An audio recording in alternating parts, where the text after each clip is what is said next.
who went home to lunch just to listen to the talk on the block.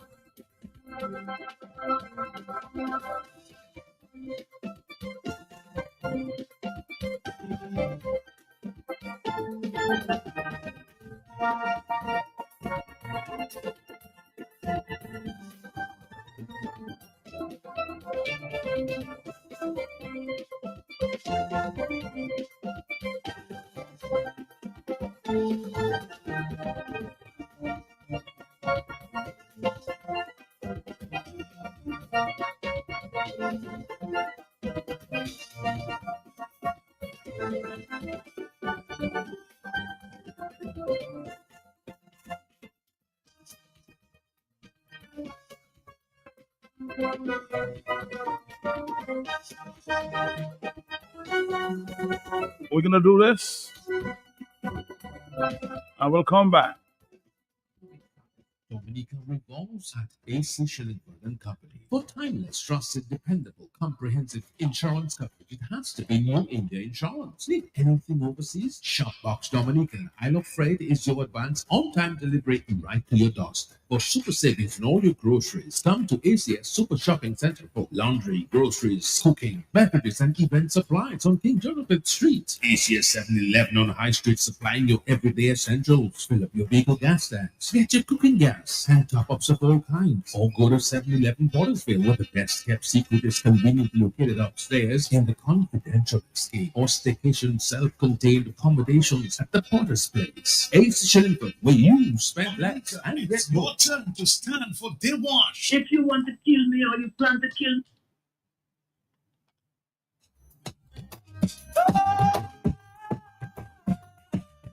Dominica, it's your turn to stand for their wash. If you want to kill me or you plan to kill me, go right ahead and do it.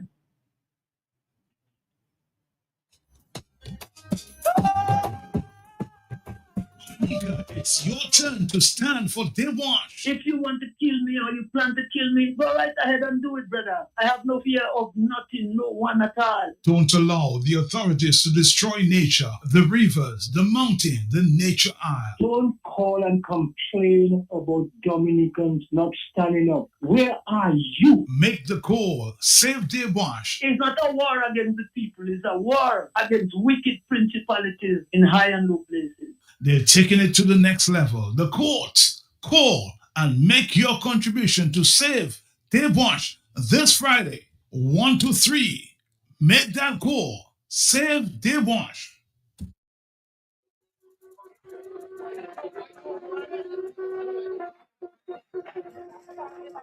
Voila! The UPP is coming your way this Thursday. A grand public meeting. Join the political leader, Joshua Francis, and the top executive members. Speak about your future, the vision for the nature island of Dominica, job creation and electoral reform. Make Dominica great again. March 19th, next to Mr. Hayden Sharp. See your face in the place, the UPP in Warner, March 19th, 7 p.m. See you there.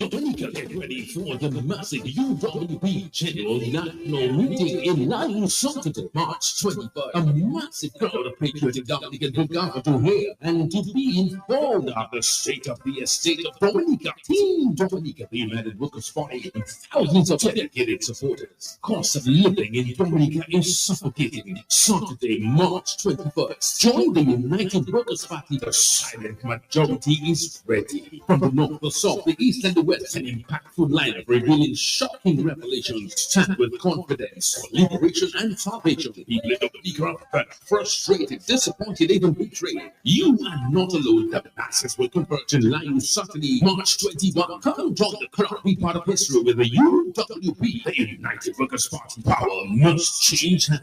This election cycle, it's all the way with the United Workers' Party. Surprising revelations. falling, just falling, falling. The man that's been for too long, but making no fall. Ooh, oh, oh, KFC. Ooh, oh, KFC. Looking for some place to go. He knows for so. KFC. Grab your family and your friends. Join in the experience. KFC.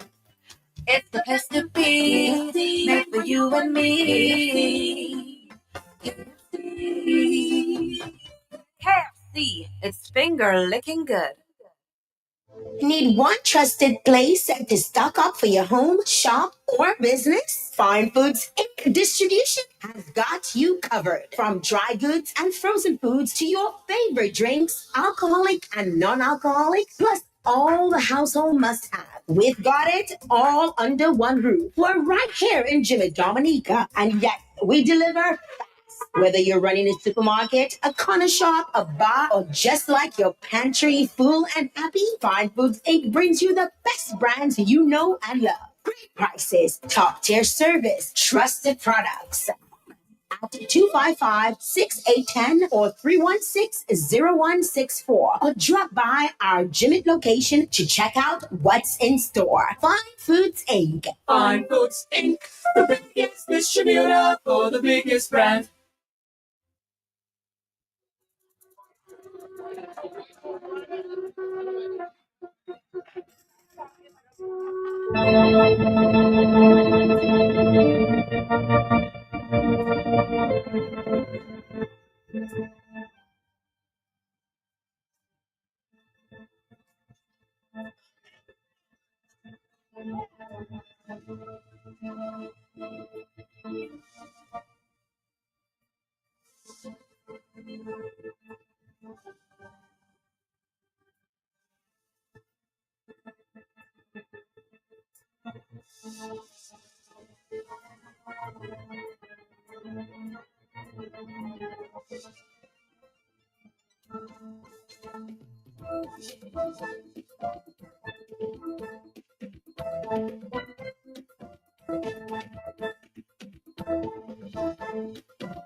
This afternoon, we're going to continue the discuss we had about the crisis in Cuba.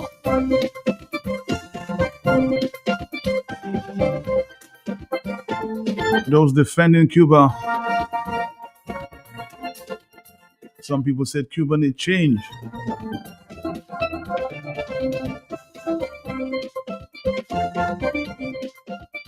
And the question at this time is, CARICOM Dominica doing enough for the Cuban regime that supported Dominica for so many years? It is felt that Caribbean governments are very silent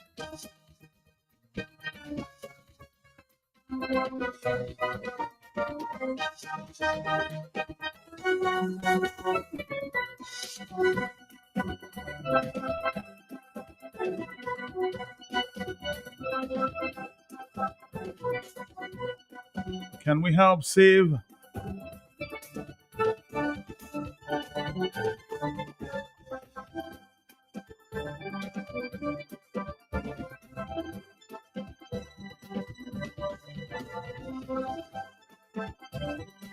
this island?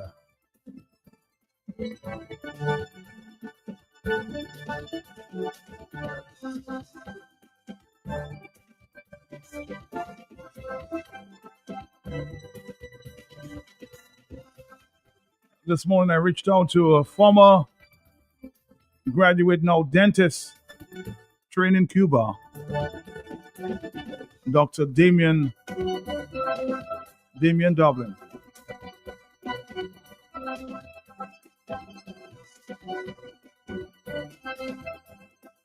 Damien Dublin.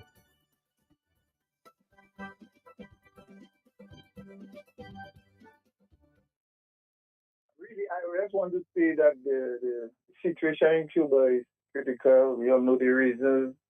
60 plus years of economic and trade embargo. I mean, it's just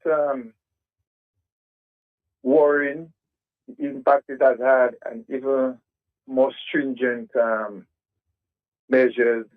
And recently, just the fact that I think what they're trying to do is just to strangle Cuba, cut off all possible means of income, energy sources, and then hope they can stir up an internal confusion and protest that could lead to probably a change in the government. And I want to say, as a proud graduate of Cuba from 1987, I mean, Cuba has been good to us, good to Dominica, good to the world. I mean, Cuba has just been good to the world. I mean, just quickly, we have to recognize the role of Cuba in the liberation of South Africa, where they actually send soldiers in Angola and these places to, to defeat apartheid and set up a chain of reaction in the liberation movement. We know of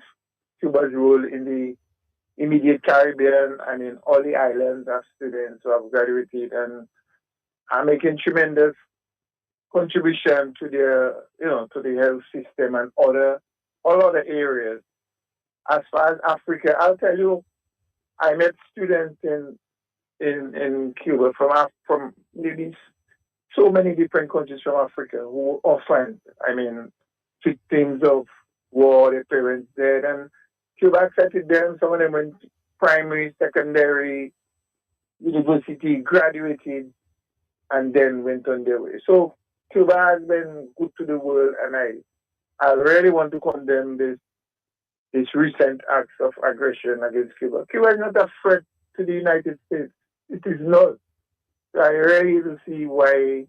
But the reality is the good thing is that a lot of countries are responding. I mean, there are people from all over Canada, Mexico, all these countries are stepping forward to help. But a former student, a name I will not declare, of course, exposed. He says CARICOM, Russia, China, and I see Russia trying to send two tankers there. So although the international community have betrayed the Cuban people, it's sad. Would you agree with that?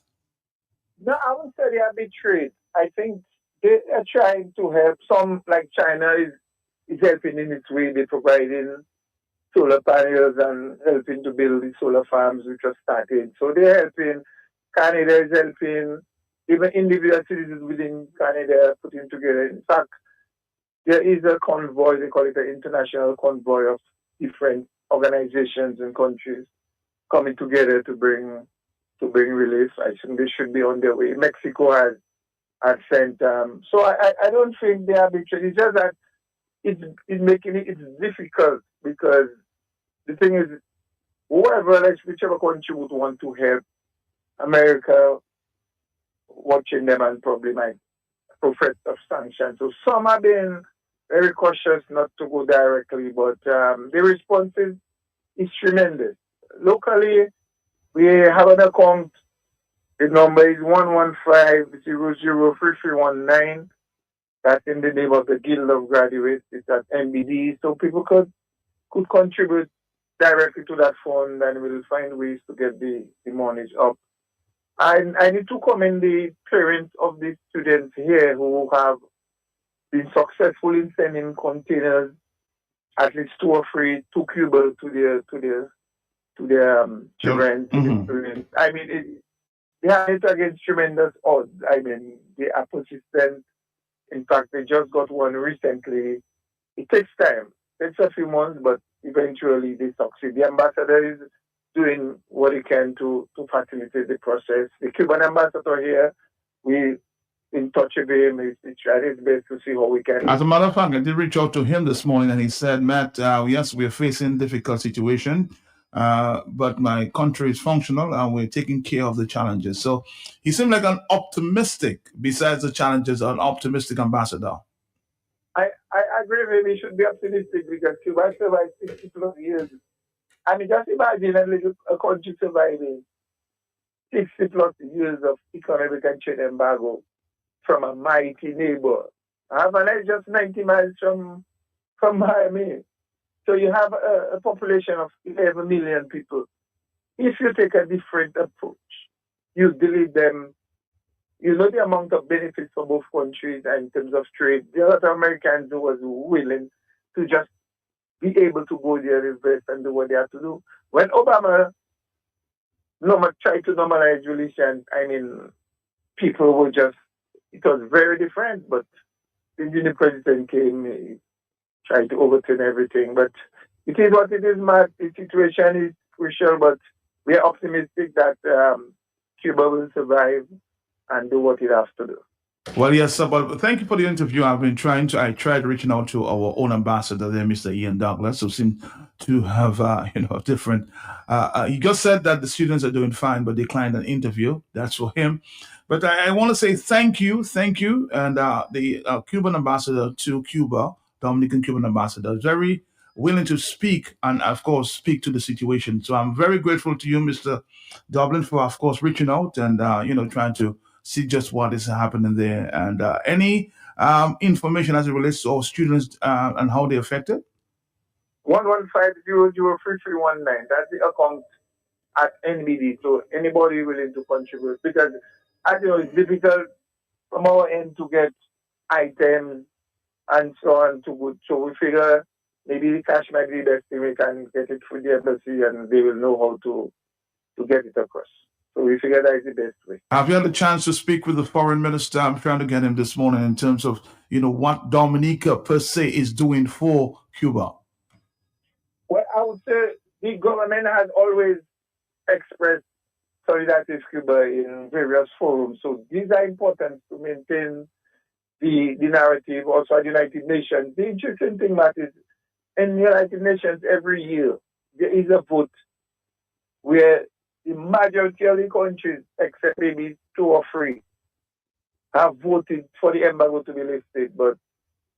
And year that's happening. But the way United Nations is set up is that even though you pass the resolution, overwhelmingly, you still can't enforce it. It's still up to the state that put it on. But of course, we've heard Trump, and it appears, and many, of course, of his followers say that the dictatorship in Cuba must end. Hence, what's going on here. If we change the system of government, things will change in Cuba. Would you agree with that?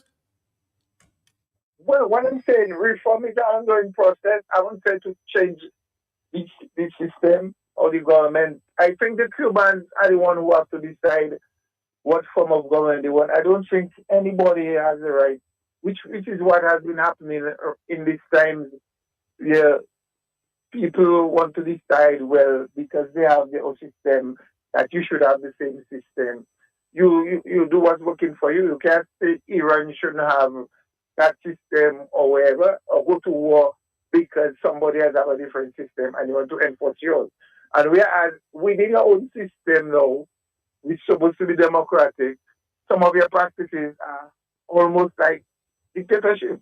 So, so it's a lot of hypocrisy, I would say, when people try to force systems on other people. But let the Cubans decide whatever. I think I would say that they have to review the system carefully and see how best they can adapt to to ensure, that in terms of investments. But they have started recently very open to investments from Cubans out of Cuba. I just read. But you'd be totally against an invasion into Cuba, though. I see Trump is indicating things like that, invading Cuba. So you would totally be against that. Totally again. What I'm saying is Cuba is no threat to the United States. The United States would be better off having at least a better relationship with Cuba in terms of trade, because it's going to benefit both nations. I mean, the proximity so close. You have 11 million people already markets for your goods and your businesses. So I think you have to take a different approach rather than that aggressive. I want to, I want to impose my system, or I want to control your resources, like Venezuela. I want to come and control your oil, change your system. All of a sudden, the system in now that you have the oil, the system in Venezuela seems to be okay because they don't talk about it anymore. it's strange, but that's what the world is. That's what we have to fight against. But we just have to remain strong and keep our solidarity with Cuba. They really need it at that time. That was Dr. Damian Dublin, former student trained in Cuba, the dentist, Dr. Damian Dublin.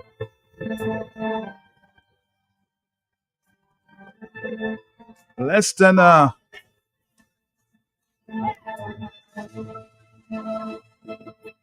few hours away ago, we heard this from Mr. Trump suggesting that taking Cuba as an island faces energy crisis.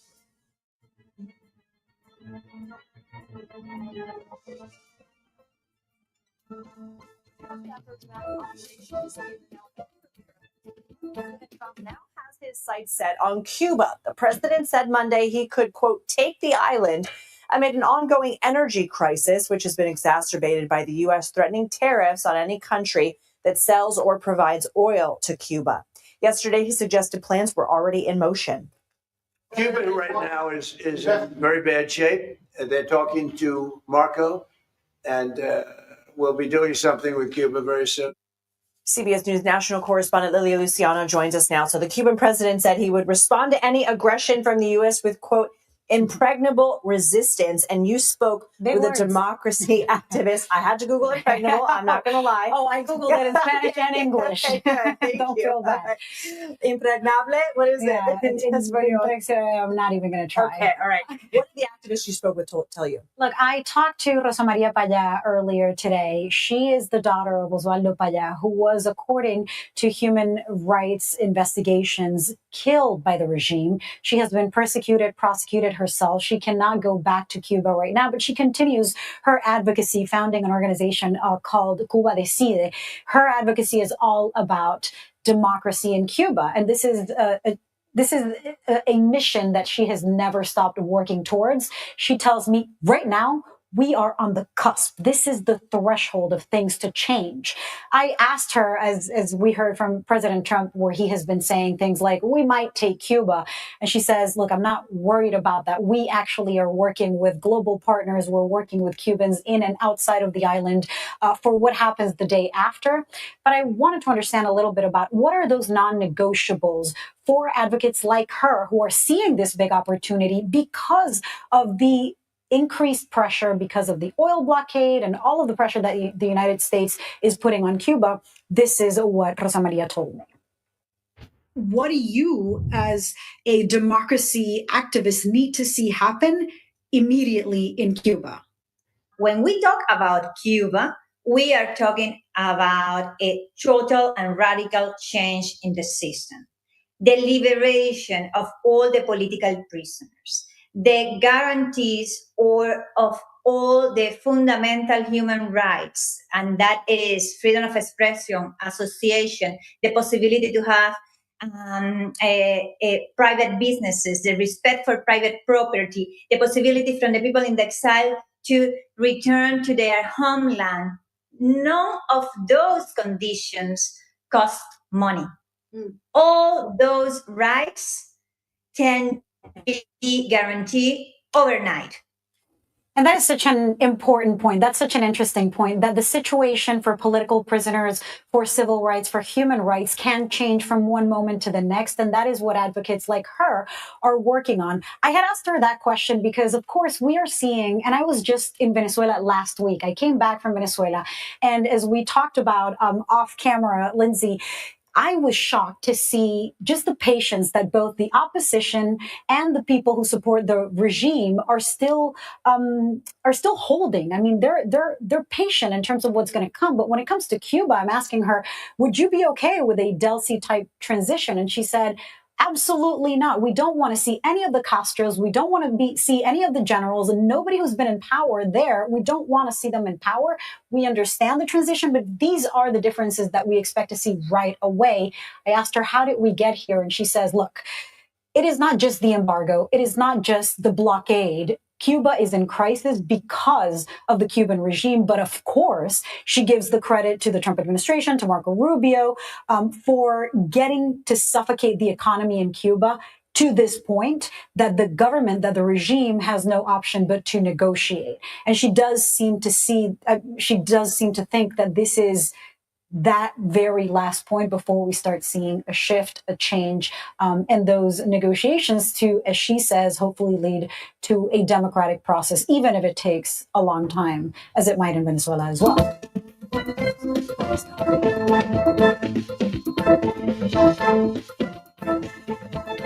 Is there hope for Cuba? You just heard Trump speaking about taking Cuba.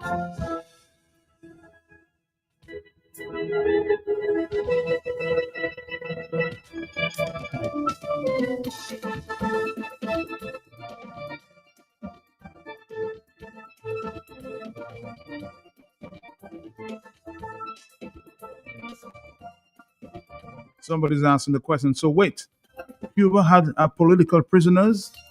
The opposition is being persecuted just like in Dominica.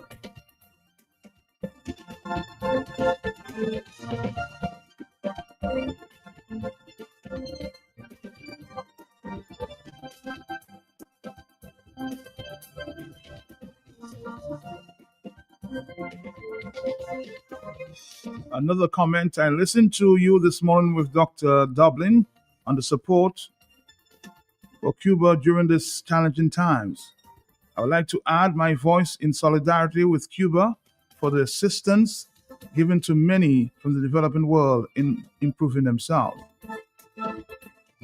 While we cannot direct governments on decisions that is in the interest, but we are forever grateful to Cuba for supporting students from around the world in obtaining an education.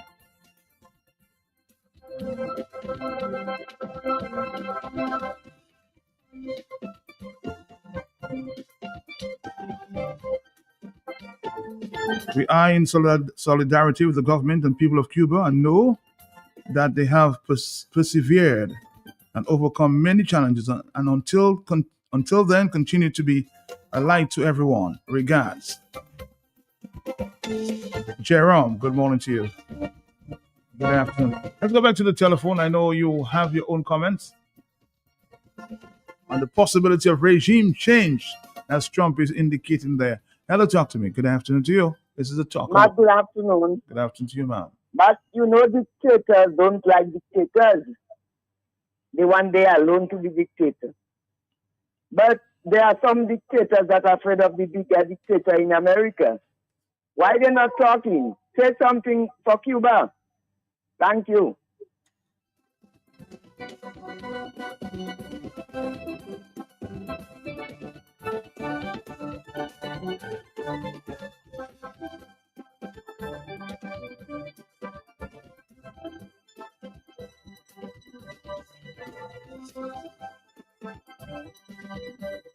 $1:35. We are Moon Seway at the 2:00 hour. Hello, talk to me, yes? Good afternoon, man. Good afternoon to you, my brother. How you doing? I'm good. Matt, you know, when we talk about Cuba, we cannot start to talk about, we must include the history of what's been going on in Cuba. You cannot just talk about Cuba as if Cuba just popped up yesterday and Trump decided he wanted it. This thing has been going on for 70 plus years. Why is it that they've been wanting Cuba for so long? And why do you think Cuba had to go towards the side of Russia? It was for their survival, because America wanted to take them, attempted to take them and failed. The Bay of Pigs. You know, so we cannot talk about Cuba without talking about the history. And the fact that democracy comes up, that's a shield. That's a farce. You cannot talk about democracy that you want me to become democratic when you are trying to invade me. You know, because first of all, the hypocrisy in that is that how many monarchies are in the United Nations? If you go to those states where they get all their oil from, most of them are monarchies. They're kings. That's not democracy. So why is it you're using this thing about democracy as an excuse to invade me? And why is it that when I become a quote unquote communist, I align myself with Russia for my protection, because you put an embargo on me, and Russia was basically keeping me alive. And for 60, 70 years, I have survived and thrived. That is what they don't like, you know, man. America does not like the idea that Cuba is still thriving. Things are rough, but they are alive and they are free from invasion for all these years. So, what would you recommend for their continued survival? Because now Trump is saying, you know, let's take Cuba, and some people are actually suggesting now we might see an invasion very soon. Well, that's because these people don't know history, man. There may be an invasion, yes, but when you invade them, what are you going to do with them? Look at Puerto Rico. Since Maria, Puerto Rico is suffering. Trump has literally ignored Puerto Rico. I talk to Puerto Ricans all the time. Things are bad in Puerto Rico, and it's part of America. So you see, it's just a kind of a greed and a frenzy and a kind of power-hungry business going on. They believe they have to stamp their foot in every place. And then you have Marco Rubio, who may have some personal grudge against Cuba. You know, man, it's a complex situation. You cannot just isolate it with one little thing or the other, man. Enough said. Thank you. All right, now on the telephone. Hello, talk to me, yeah? Hello. Hey, good afternoon, Matt, to you and your listeners. How you doing, bro? Pretty good. Matt, if Cuba is thriving so much, I would encourage a lot of these Dominicans that support what's going on to the Cuban people, their voices being silenced, and so we could go on and on. I would encourage them to go to Cuba and reside. Go over there and see what it's really like. Okay? And ask your PM, Matt. Ask the PM to make a donation, a large sum of donation to the Cuban government, because they assisted us for so long. Okay? Thank you. Thank you very much. On the telephone, 449-3095. But before we take another call, let's do this. An interesting program coming up there on Monday afternoon. Stick around. South City Guabe. South City Guabe. South City Guabe.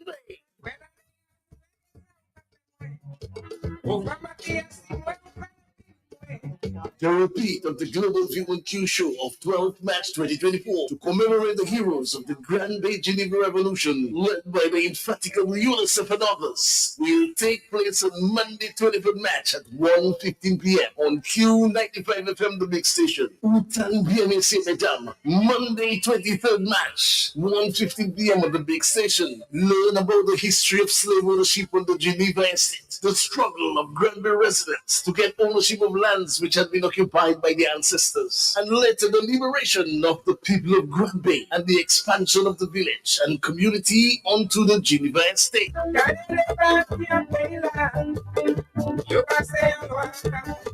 South City Guabe, South City Guabe, South City Guabe.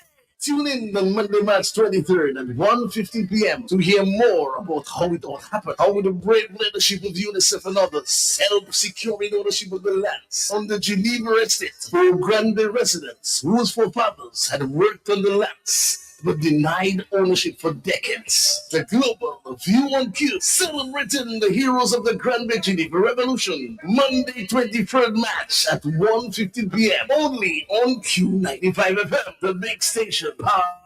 Matches.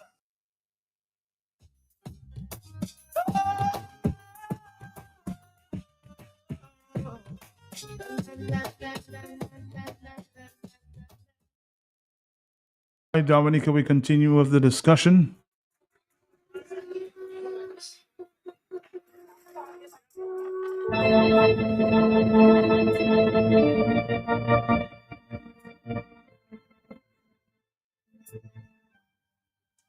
As somebody's indicating there, are we doing enough? Are we doing enough as country in CARICOM to assist our sister island Cuba, who has done so much for us? Hello, talk to me, yes? Matt, this is Bernard Morrow. Yes, sir. I saw you at I saw you at CSU. I did. Yeah, but you did not stay for too long. I was there until the end. Okay, I did not notice that. Okay. But the government have habits of just saying they're talking on the behalf of the people, and most people is not satisfied with what they say, but they cannot get to it. It's like they interrogating the people and telling the people, we're going to do that and we're going to do that. Are you for? Are you off? They're just saying they're doing what they want, what the bloody want, and they're saying they do it on the people. But my brother, they have to make a survey between America and Cuba. As much as I love the Cubans, as much as I love the Americans, I hope they act in the people's interests. All right. All right, caller, thank you. On the telephone, are you there? Yes? Oh, sorry about that. Are you there, caller? Sorry about that. 449, I did say that I spoke to the ambassador through text message, and he did say that they're going through some challenges, and I'm hoping to have a conversation with him on the situation there in Cuba. All right? So, Mr. Ian Douglas just said, yes, the students are doing fine. When pressed further to have an interview, he declined. Huh? I just want to say thank you to Mr. Dr. Damian Dublin. On the telephone, I actually tried to reach out to the foreign minister. I have not gotten a response just yet. Hello, talk to me. Yeah? Are you there? I'm there, Matt. How are you doing? Yeah, Matt. I'm not too bad, no, Matt. Matt, I'm listening to the conversation. And I mean, Cuba definitely has withstood the Americans, so many presidents over the years, right? Because with that blocking and other things. But it seems that President Trump is determined. He don't mind whether he kill everybody in Cuba, but just to get rid of the system there. So I am saying, yes, when you get rid of the system, so you put in so much pressure that you don't mind the same people you're trying to get out of the system, you're going to kill them in the process. Now, what is happening in Cuba is unacceptable, you know, man. I mean, when I listen to Al Jazeera and the kind of things there, sewage problem, electricity problem, and all kind of problem, food problem, man, you cannot destroy a whole nation just because you want to change the system. That's not right, man. That's not right at all. I am not satisfied with what the fellas are doing, but then you cannot kill everybody because you want to change the system. That is wrong. All right, caller, thank you very much. 449-3095, 449-3096, and 449-3097. Let's continue, of course, the conversation here on the Talk on the Block as we continue to, of course, speak to the issue there as it relates to Cuba and the struggles. The question is, are we doing enough to assist the Cuban people? Okay, let's do this and we'll come back.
It's already 1:43. Good afternoon to you on the call. Hello, yes.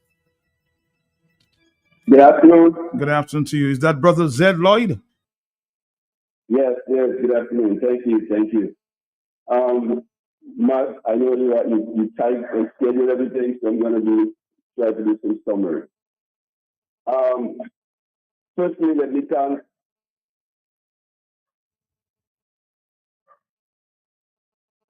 everyone. I'm here. Go ahead, caller. We don't have too much time. Yes. Let me thank Brother Dublin for coming out to speak on the issue. I applaud that. But I think, Matt, the issue, we keep talking about Cuba. We keep talking about Cuba in political terms.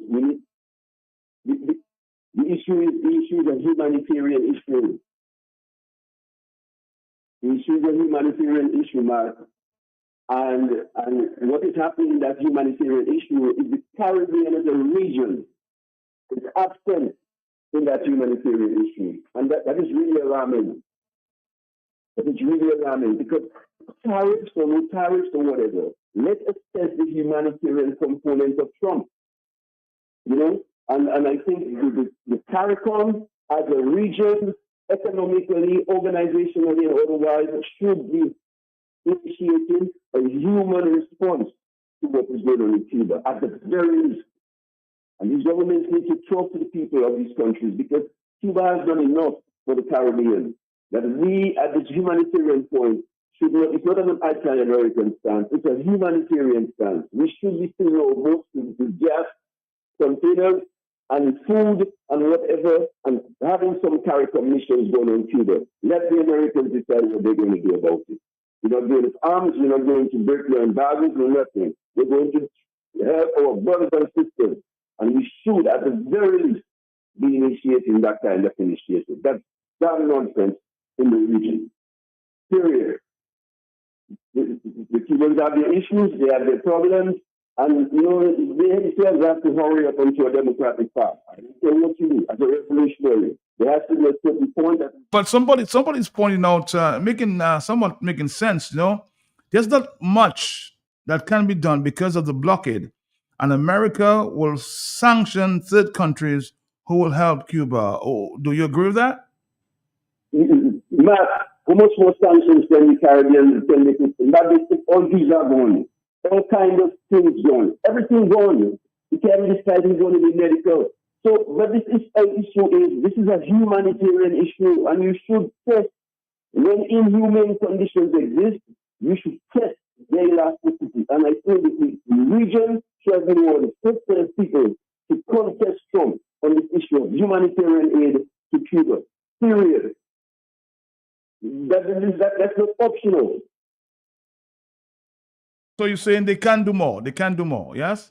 Yes, they can do more. They don't have to get involved in political processes. They don't have to get involved in those things. But you can justify a humanitarian initiative to Cuba. And the Caribbean should have been the leading region. Look at Jamaica, right next door to Cuba, silent as a lamb. Pure garbage, man. Pure garbage. But let me ask, because some people are having the argument that if there's a change at the top, meaning that we change the government, to change the system, the communist system, then Cuba will get the assistance in need. How do you react to that? That is not our issue, boy. We cannot make that argument for Cuba. America want to make that argument. That's for America. As a region, our issue is humanitarian. We have to be standing with our brothers and sisters in Cuba. Period. All right, my brother. Thank you very much. Of course, his thoughts. Thank you very much. And there are a lot of other phone calls coming at this time. We expect that, because everybody seems to have a different thought. Somebody says, Mr. Peltier, let's be honest. It is the Cuban people who has been helping Dominica. The doctors working over the world gave up almost 90% of their monies earned to the leadership of Cuba. The people of Cuba have no say in who governs them for more than 6 decades. And they should have the ability to decide who should be their leader. Secondly, Donald Trump may believe that he's a dictator and act like one, but in less than 3 years, he'll be no more. And last but not least, the Bay of Pigs was never about a takeover, but rather to overthrow the Fidel Castro regime and to replace them with a pro-American regime. Now we are asking what CARICOM can do. Other than dialogue, that's it.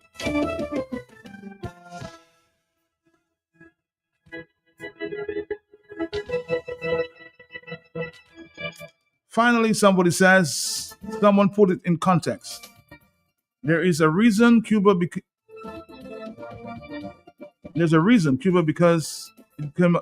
became a communist state. Russia was the only regime, the USSR was the only regime that didn't turn their backs on Cuba. Fidel said, quote, "Scratch my back and I will scratch yours." And Russia is about to send 2 tankers to Cuba. Let's see what happens. Let's see how the Americans react. On the telephone, 150 to talk to me, yes? Matt, it is much more about scratch my back, I'll scratch yours. You have to keep in context that Russia never had African slaves. They were never involved directly in the slave trade. You have to go back that far. And you have to remember who helped Mandela, who sent soldiers to help Mandela. President Clinton tried to tell Mandela something like, "Oh, you got to turn your back on Cuba." He said, "No, this is who helped us. You cannot tell us that, because that is who helped us to get rid of apartheid." That's very important note, Matt.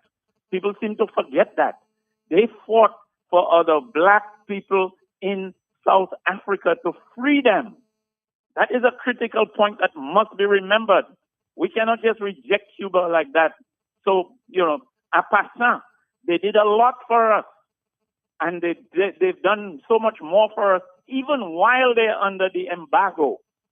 We're benefiting from Cuba. We cannot be ungrateful, but at the same time, we're not very powerful. We do not know how Marco Rubio threatened Roosevelt Skerrit. He won't tell us. We do not know how much Antigua was threatened or anybody else was threatened, that if you help them, you're not helping our embargo, and we want to hasten this takeover. So, we're sort of helpless, but we have to understand in our minds, it's like slavery. Your wife is going to get killed, but there's nothing you can do because you're in chains, and you have to watch her get killed. But you remember that it's a devil that killed her. So that is where we are, I believe.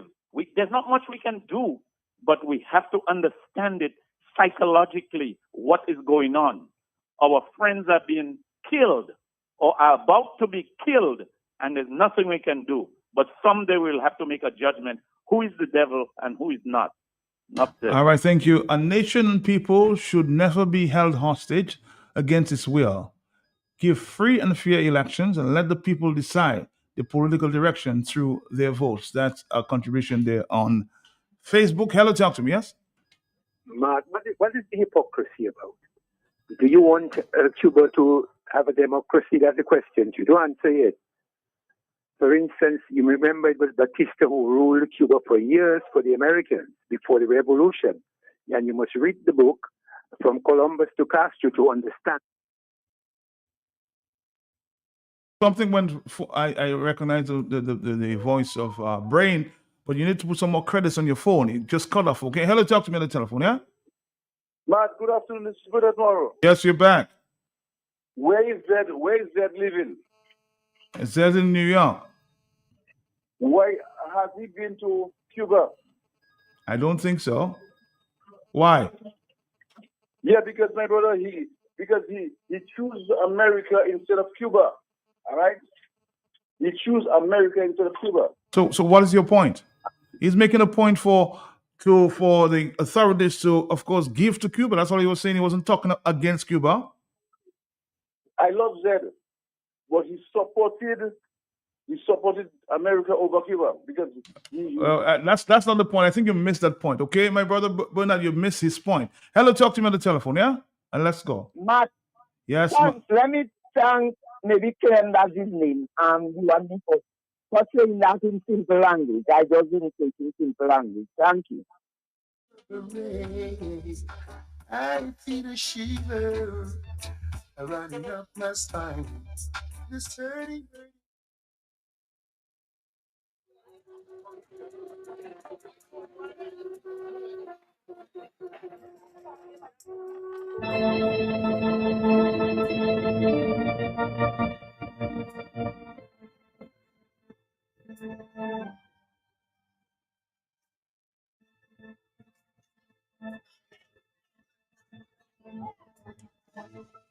Hello, talk to me. Yes, Hello.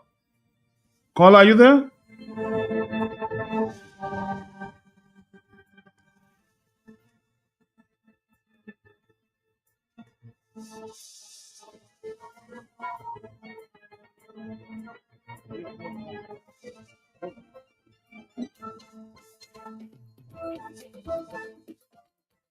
So many phone calls, a little confusion there. Hello, talk to me. Yes, Yes, Matt. Are you hearing me? Loud and clear. Go ahead. Great. This is Joseph in Dublin Prince, and I think we need to zero in on what exactly we are supporting Cuba for, what we are not supporting Cuba for. We should not be seen as an ungrateful set of people. As we speak within the Caribbean, there are a number of persons who have benefited from education and health by Cuban, and as we speak, even at the hospitals, there are a number have been to Cuba on very short courses, and education has liberated a number of persons, and they were now able to contribute to themselves and their family. Cuba is now in a situation where the people are almost forced to eventually be so impoverished and even eventually die. Are we just going to sit back and talk about a system, a political system? That's not the issue now. The issue is that as a Caribbean people, we are called to support Cuba in spite of what. And I think we needed to, as Dr. Dublin said, the only thing is through the account number, and I'll just say it is 115003319. If from Dominica we can make a contribution, that's what we should focus on, and let Cuba give. Over 60 plus years, and that's during my lifetime, we have been at the level of the UN. Almost 100% of those who attended the country say that is the blockade should not be. And now Trump have gotten an opportunity. I mean, we as a Caribbean people, we have to know Cuba is part of the Caribbean and they need our help. We have to get together in whatever way. And for Dominica, it is contributing via the NBD account number 115003319, which should not be an ungrateful people. That's just remember the number of doctors that have been assisting us, the number of nurses, the education, which is so important. Some persons went to Cuba to check on the eye when they had this miracle eye operation. Mm-hmm. A number of us. I mean, when you go to Cuba, the people, how they are committed to the struggle, who even tell them that the people are against the system. Every country, as a sovereign country, have an opportunity and a need to decide.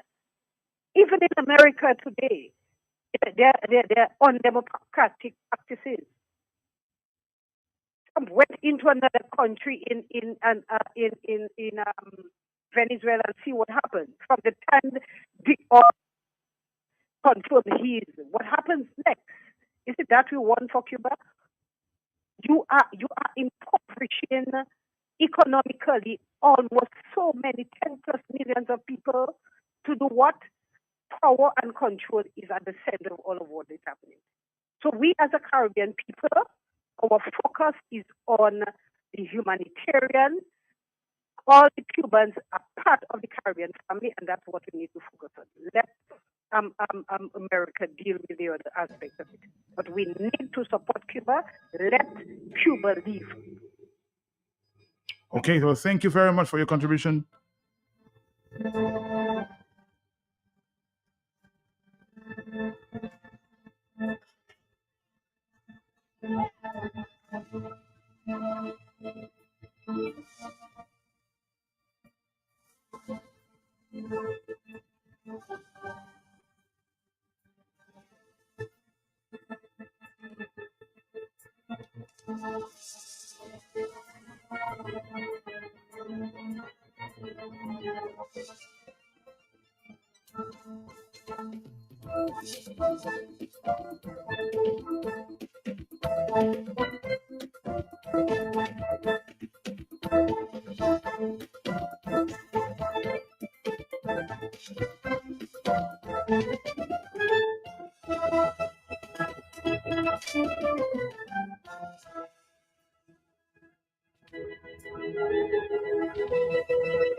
Let's take a few more calls on the subject. Hello, talk to me, yes? Caller. Nope. I'd like people to understand that this is not a partisan political issue. It should not be one in Dominica, and it should not be one even internationally. Well, at this CARICOM-wide, this is not a war between democracy and communism or whatever they want to call Cuba. This is none of that. The people of Dominica have to. We lost you there for a minute there. Hello, talk to me. Yes, it's already 2:00. Are you there, caller? No, you're not there. Let's try another call. Are you there? Yes. Caller, are you there? I'm talking for Cuba. Yes, we are there. I was talking for Cuba like this.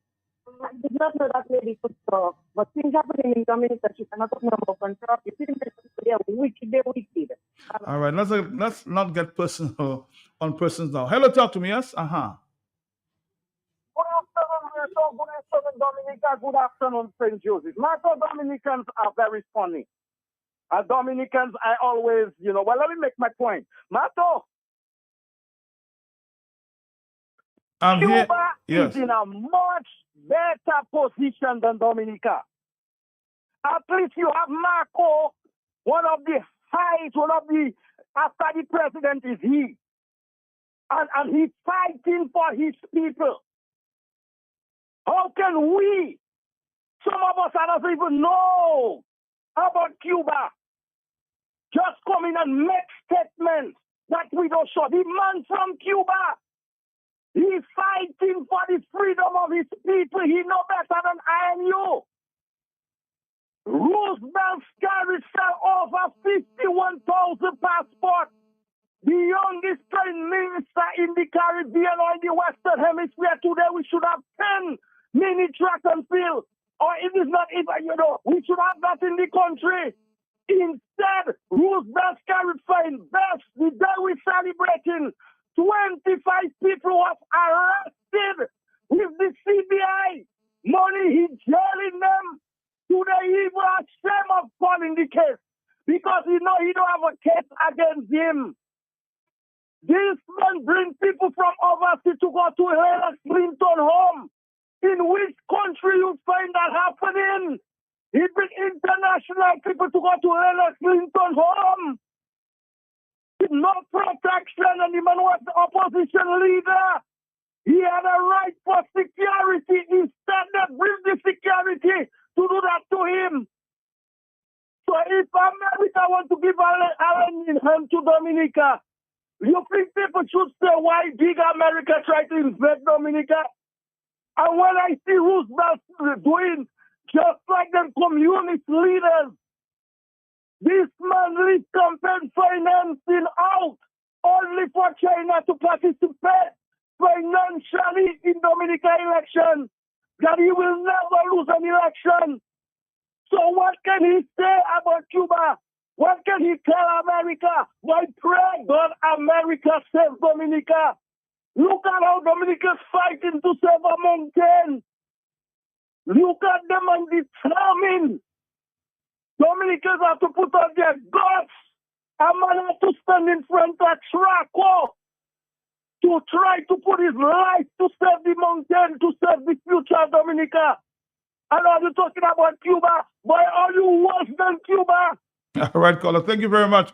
We have to take a break at this time. I know we just swaying from the subject, but we have to take a break at this time. And we're going to talk to the guys from Moon Way. Of course, there's an election coming up, and we'll talk about that. We'll explore some of the candidates at this time. So let's take a break. We'll come back to talk to Moon Way and some of the candidates for the town council election. Stick around, Dominica. Stick around. UPP is coming your way this Thursday. A grand public meeting.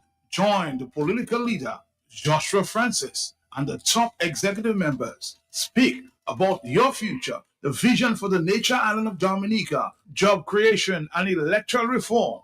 Make Dominica great again. March 19th, next to Mr. Hayden Sharp. See your face in the place, the UPP in Warner. March 19th, 7 p.m. See you there.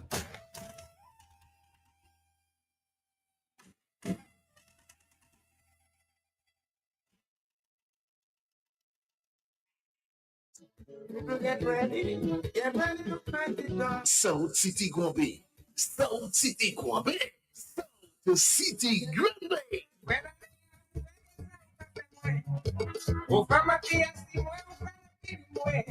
The repeat of the Global V1Q show of 12th March 2024 to commemorate the heroes of the Grand Bay Geneva Revolution led by the infatigable UNICEF and others will take place on Monday 23rd March at 1:15 p.m. on Q95 FM, the big station. Autant bien messieurs mesdames, Monday 23rd March, 1:15 p.m. on the big station. Learn about the history of slave ownership on the Geneva estate, the struggle of Grand Bay residents to get ownership of lands which had been occupied by their ancestors, and later the liberation of the people of Grand Bay and the expansion of the village and community onto the Geneva estate.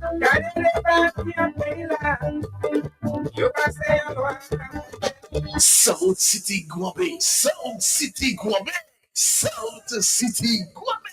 Tune in on Monday, March 23rd at 1:15 p.m. to hear more about how it all happened, how with the brave leadership of UNICEF and others help securing ownership of the lands on the Geneva estate for Grand Bay residents whose forefathers had worked on the lands but denied ownership for decades. The Global V1Q celebrating the heroes of the Grand Bay Geneva Revolution, Monday 23rd March at 1:15 p.m. only on Q95 FM, the big station. Get ready for the massive UWP General National Meeting in Lyon Saturday, March 23rd. A massive crowd of patriotic Dominicans will gather to hear and to be informed of the state of the estate of Dominica. Team Dominica, the United Workers' Party, and thousands of dedicated supporters. Cost of living in Dominica is suffocating. Saturday, March 21st. Join the United Workers' Party. The silent majority is ready. From the north, the south, the east, and the west, an impactful lineup revealing shocking revelations. Stand with confidence for liberation and salvation. People in Dominica are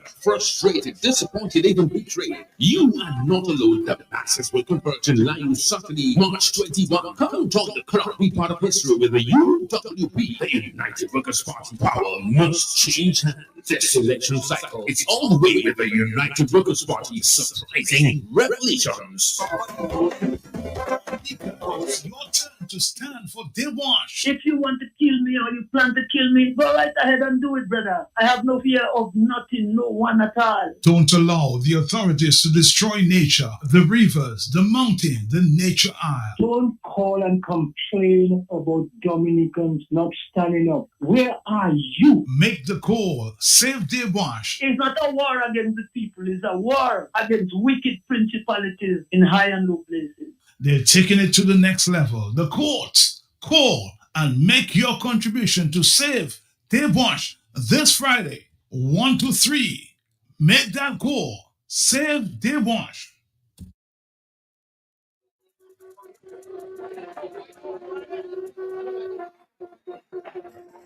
All right, Dominica, we're changing the subject at this time, changing gear. An interesting election is taking place in the city of Roseau. It appears historic. A number of candidates vying for the council, and of course, subsequently, one mayor will be elected.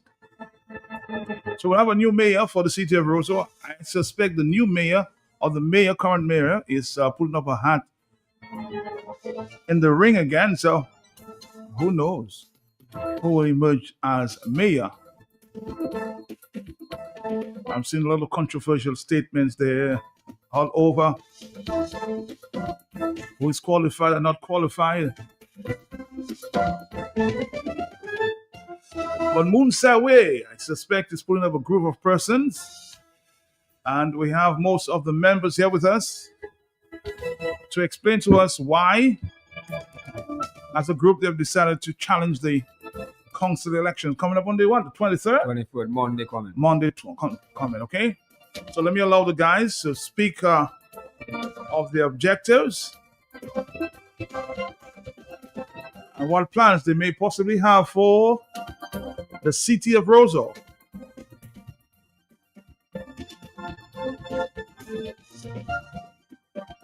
So let's say good afternoon to the guys. Let them introduce themselves one by one. Good afternoon to you, sir. Yeah, good afternoon. Dunstan Maggie Peters. Okay. Ward 2, Roseau Central. Ward 2? Ward 2 includes Roseau Central, Bath Estate, Silver Lake. Okay. And my friend? Cashmere Richards, Ward 1, Kings Hill, Newtown, Emsall, parts of Virginia, parts of Bathrood. Okay, my brother?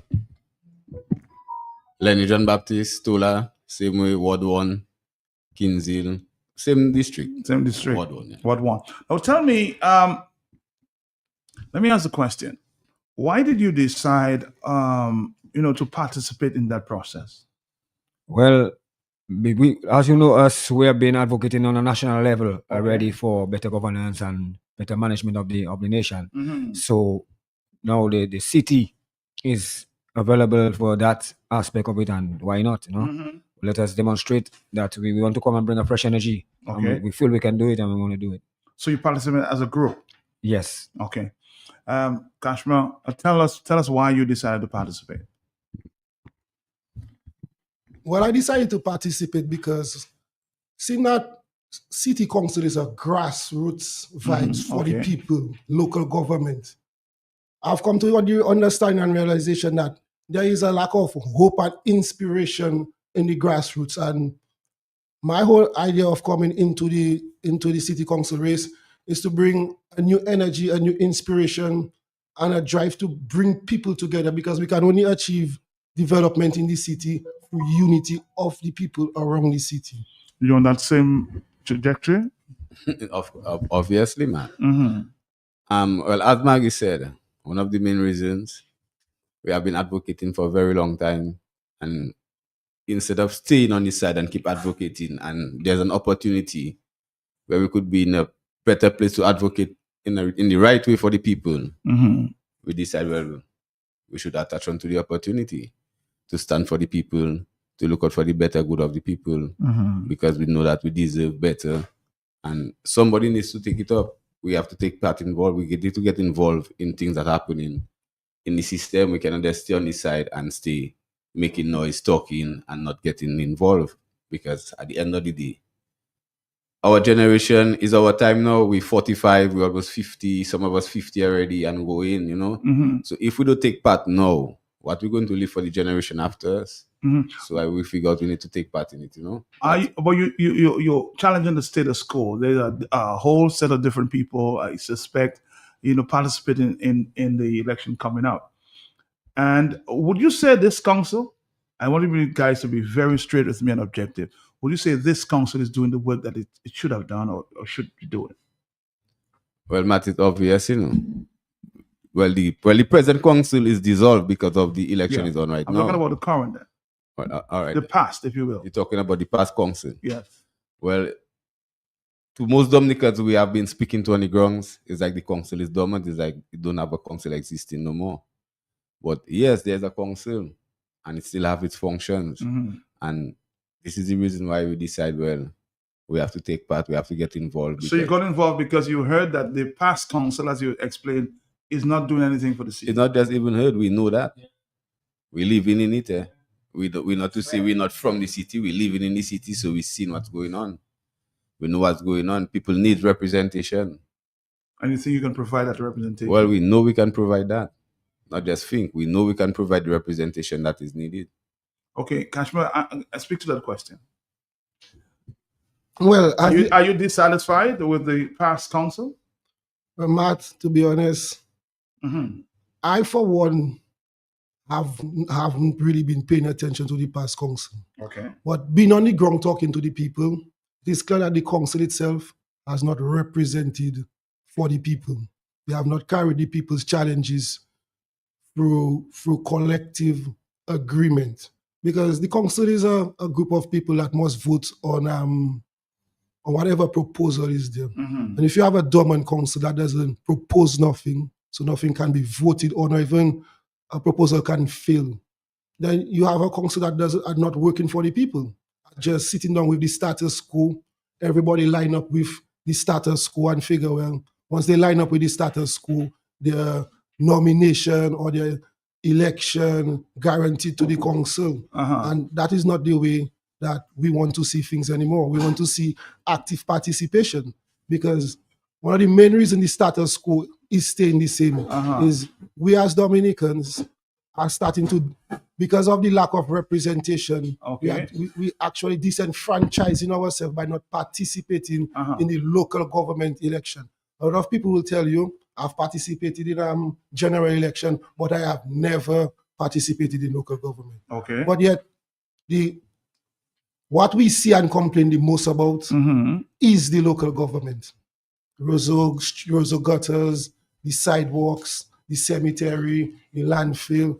Some of these things are the jurisdiction of the local government. Mhm. So if we're complaining about it, we should participate in changing the management of the local government. Mhm.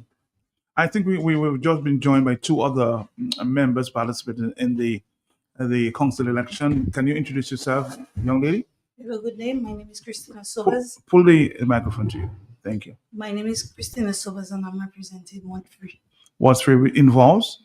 Excuse me? Ward 3 involves what? What hamlet? Goodwill, Upper Goodwill, Santa Roma, and Louisville.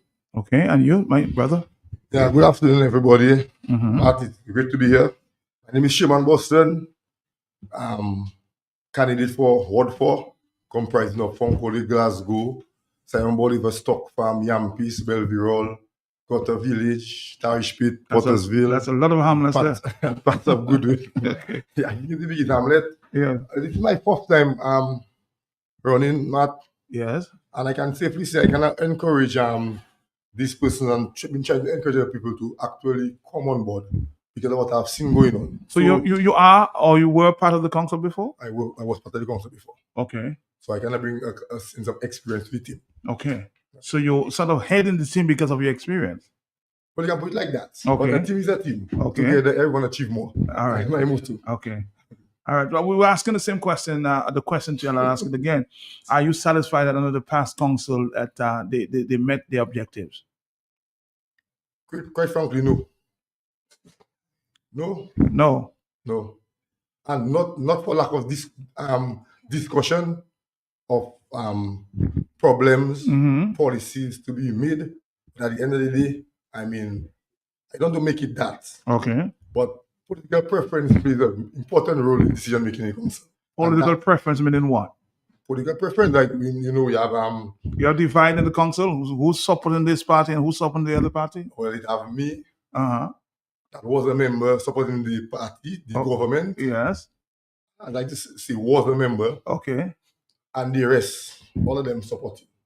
Okay. So you moved away from that. Yeah, man. Because I can't be in a system that they can dictate who to actually who actually can succeed, should succeed. Okay. Okay, that's not right. We need to move back into a tradition. And sorry for my voice, because I've been It's talking okay. a lot. I understand. You've been campaigning a lot on the ground. On the ground. Okay. And changing up, not even in my word. No? No, because So you're confident enough to say, I need to go on the ground.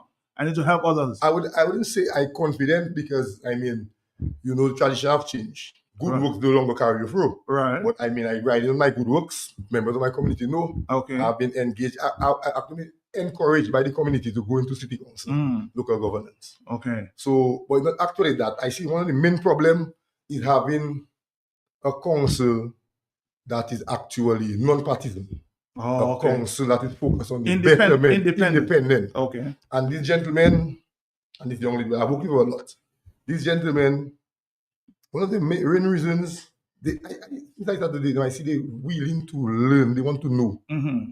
I've been with councillors on the council for 9 years, some 6 years, and not you can ask them any question. And I want to give that to you because I think it's unfair for journalists to interview people on the council and ask the same question. What are your plans? But they don't actually know what council is about. So I was a councillor, so I know a little about that. You know a little about that. Yeah. So I'd like to leave the act with you. Okay. Okay? So you can go over it because as I keep telling people, you vote for people to be on the council and then you kind of put them back against the wall. Okay. One, I voted in to manage a bankrupt institution, quite frankly. It's bankrupt? Bankrupt, yeah. City council don't really have money. I just heard there from my sources that the government just gave $100,000 to every council. And 200 to city council. Wow, 200 to you? Yeah. So you have money in the bank right now? Right. Well, not 200,000, but your source is correct. Okay. Your source is correct. The reason for that money will have another discussion. Okay. But the money came with instructions. Instructions? Yes. And I thought it's for the council. What to do. You're making a very interesting point. I heard that too. The palace were telling you what to do with the money. What to do with the money. So then you actually what you doing to the council members and to the council? You always announce that we have keep on hearing that. 250,000 please a year, $750,000 please a year. Even after we can marry you. $2.5 million please in the council. The council had absolutely no jurisdiction to implement that money. You're joking. Anybody? No. Because people have to come with a government letter to actually benefit from the money. But so, I thought they gave, from my sources, they gave you guys the money, not only the council, they give you guys the money and they said identify projects. So why would the government get involved? But why identify projects when council is engaged in projects on a daily basis? We are incapable of fulfilling the projects because of one, lack of equipment, and because of two, lack of labor force. So why come with our money and dictate what to do with the money when we know what we need to do with the money? Council have 2 trucks presently. Actually, I urge the council to purchase one. Okay. I actually was the one who ordered the truck for the council. That's a little sketchy. Right. I'm not ashamed to say it because why it wasn't being done. As a councilman, I should have engaged in that. But not a problem. I'm guilty of that, but the truck is working. It do a lot for Roseau. Then, because I don't know if it's the fact that I was the one that encouraged to get that truck, the council went and took a loan and purchased a brand new truck. When I encouraged them, the money that buying a brand new truck can buy 3 or 4 trucks order. We're not paying custom duties, taxes on the truck. So we could actually have bought 3 to 4 trucks with that money. But the right went ahead and purchased. I want my reason with that again. The latest trucks, the metal is inferior. We engage in garbage disposal. When you take a truck of an inferior metal and start to put garbage on it, all the acid, it's not going to last long. Presently, the brand new truck is in a worse condition than the used truck. Very interesting, very interesting. There, you're engaging with this counselor who may have know a lot about what's happening in the council. Young lady, you are you a counselor? No. Not, but you chose to participate. Yes. Why? What reason? Well, What are your objectives?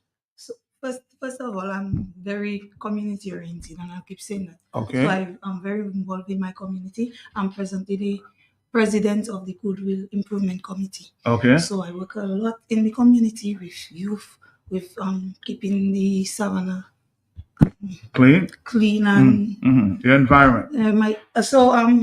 I think I can do a lot for my community, so I choose to participate.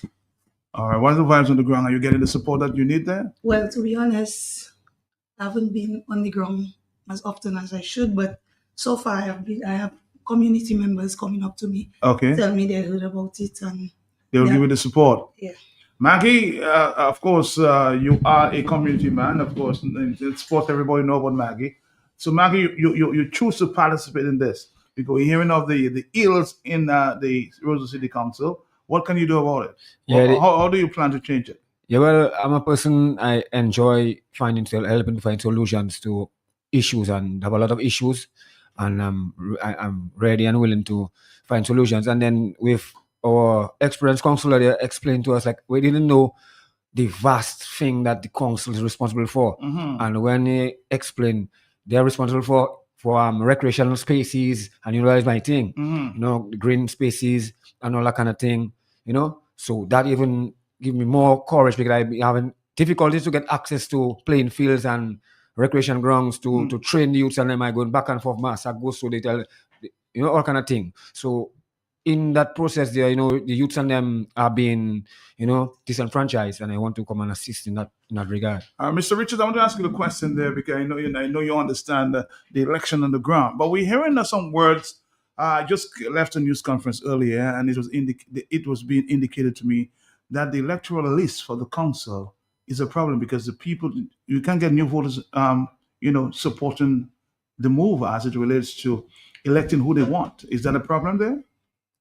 Well, Matt, as a national issue, not just a council issue, the whole idea of our approach to electoral reform is going to leave a lot of Dominican people disenfranchised, as we currently see now. Mhm. So you have young people who would have been able to register to participate in this council election, Mhm.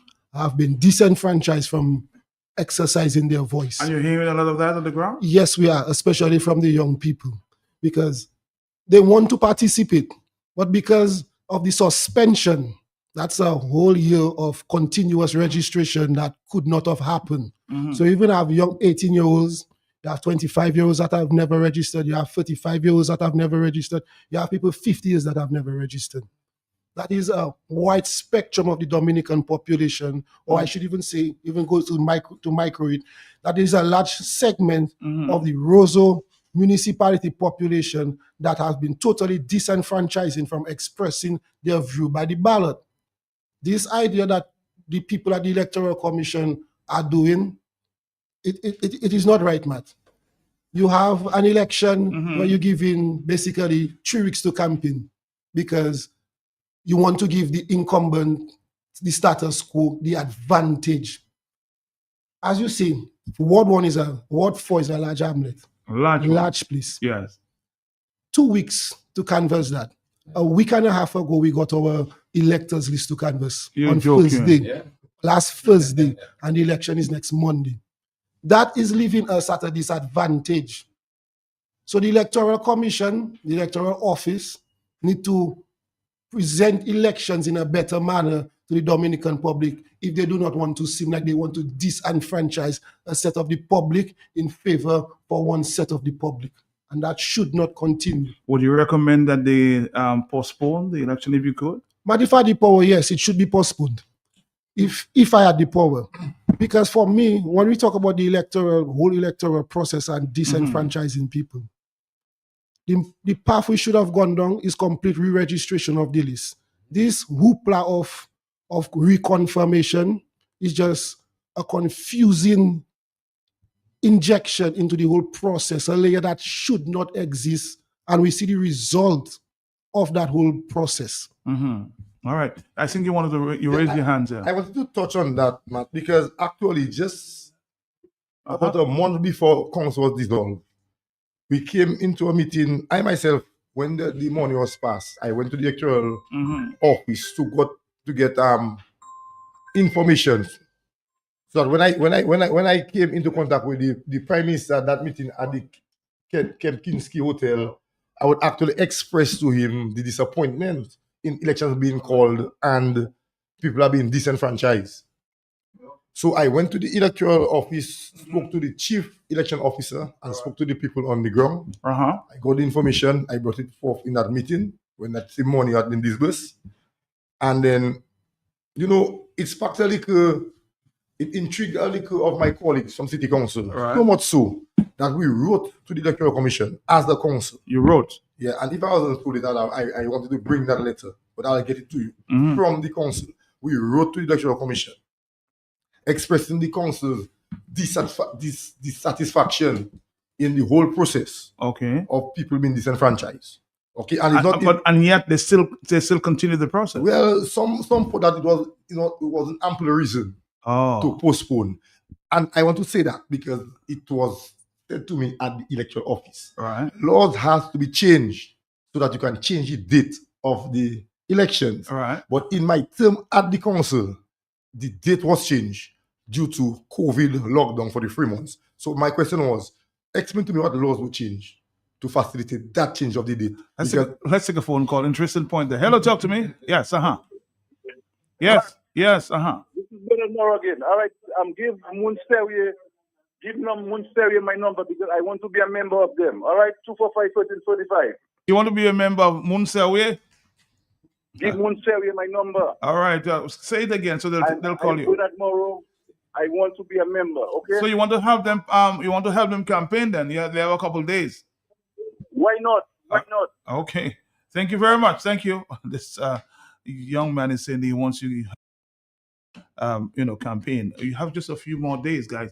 How confident are you? And I see what. Yeah. I ride in with my positive impact on my communities. Okay. I know we have a tradition of forgetting certain people, little petty things, but at the end of the day, I think good will prevail. 2026, we need good to prevail. And we need to celebrate something. In Dominican and Roseau, far too long people have been disgruntled. And that's one of my reasons why I chose to move away from the Labour Party. Because if that amount of people is actually disappointed. Disenfranchised? No, not disenfranchised. Disappointed with the rule of the day. At some point in time, the leaders of the party, of the government, of the situation should say, hold on, pause. Let us engage. Let us see what exactly is the problem. So I came to the conclusion that this is not a concern of anybody, and I cannot be riding along that because I am on the ground and I know people have real issues why they do not support the party. Sometimes it's not the fault. So are they used to support the party and no longer support the party? Yes, and they don't support the party because of certain issues that is actually a reality in our lives. And at some point we should stop. But we don't keep going here because we want to win, we want to be in power, and forget the reason why we want to win. And doing anything to win. Inevitably, it was to make Dominica a better place. Right now, I question that. And I question that all wrong in the body because I figure, as I said before, we feel it has to be us to change it. It has to be us to lead. It has to be us to make a better day. And it can't be that. Because my first thing in that, when you say it has to be us, you disregard the creator, the Most High, and I'm a very moral inclined person. And I will not engage anything that is disrespectful to my moral. I asked a question earlier to a group of leaders, and I said on the ground there and during this conference, I suspect a lot of vote buying may be taking place. So the people on the ground now are saying, well, you want my vote, so I have to pay for it. Are you getting that there from the status quo in the city council? Well, in the city council election right now, I would say no. I will not come and say things I have seen in the past, things I know of in the past. Okay, I don't want to say things I know of because people trusted me and come and sell the secret. No. Okay. But it's a tradition that has been developed because of the way the present administration is looking to get into power. So people... And you think this trend is infiltrating in the Roseau City Council too? It definitely is. It definitely is. Because some of the reasons people will say like, okay, actually today somebody called me and tell me, certain people say they're voting for me because I said the last time that when I win, I'll give them drinks. I am oblivious to that. Okay. I have friends I give you drink. No, if I can. If I cannot, I tell you I cannot. Okay. People look at me at a certain financial status and fine. Mm. I not boil bubble in my pot. But I don't think you should see. I usually fix roads. I do community service. It is not really inclined to city council work. Mhm. That is where they have a divide. I have worked with Mrs. Sobers a lot before Maria, all through after Maria to present day. So I know she's a person, she's deeply interested in doing community service, community work. So, I engage her on that level. But when you look at the whole situation, Matt, it just becomes like my vote is for sale. And some people make joke about it. Some people take it as a joke, but then other persons, because of their actual situation, they look at it as a way to get out of the economical situation. So sometimes you can't really blame them because you can see the situation on the ground. Mhm. I mean, if you're a person, you're actually into the reality of life, people have some really crucial situation. Okay? But we, as elders, you see persons... Hold that thought there, because a lot of people seem to be trying to call. Are you there, caller? Sorry. Caller, are you there? Caller, are you there? You had a call back. Thank you very much. But you're going to make a point there. As it relates to the situation of life, yes. Yeah, because the situation of life. So persons really need to get out of the situation. And I think I would tell people right now, I think poverty is the greatest sin because it makes you too easily manipulated. So we should seek to get people out of poverty, and then we can have a more level playing ground when it comes to politics. Mhm. But I don't see that coming no time soon because we are already in a bad financial situation. You take that call? Yeah, let's take that call. Hello, yes? Yeah, Matt, I am glad that a first set of people are coming in and realizing that the town council has really been marginalized by the Labour Party in power for all these years, and that they want to take more responsibility and have control over things and get more done for the community. I live in Goodwill, and I've not seen one candidate come to my door. So it also seems that people are just running to get into elections without wanting to do anything in their communities. Or I am not aware. They're not coming to my door and telling me, this is what we're doing. I have a big pile of garbage outside my door, which since 4th of November has been there, and it's not moving. I try to call, they say I can't help you, but I don't have a representative I can approach. No parliamentary representative. Matt, we are lacking representation in this country at the community level, at the regional level of the whole island. So I'd like to see somebody. I live on Terrell's Lane in Goodwill. Somebody show their face, and then I'll vote. Okay. Enough said, man. All right, thank you very much. So you're one of you guys have to show up your face. Terry Lane is Goodwill. Hello, talk to me on the telephone, yeah? More calls. Are you there, caller? Yes? Caller, are you there? No, you're not. Let's take more phone calls. Yes. This is a Talk on the Block. Yes. Yes. Good afternoon. Good afternoon to you, sir. Let me wish all the guys good luck. Because that is a group start for them is a fresh breath of fresh air or something like that. But I know we will finish council. It's been a political thing now. Power giving money to vote. I see it happen in my community, right? And people like it's a labor and you don't do what you say. That's not the way it goes. It's supposed to.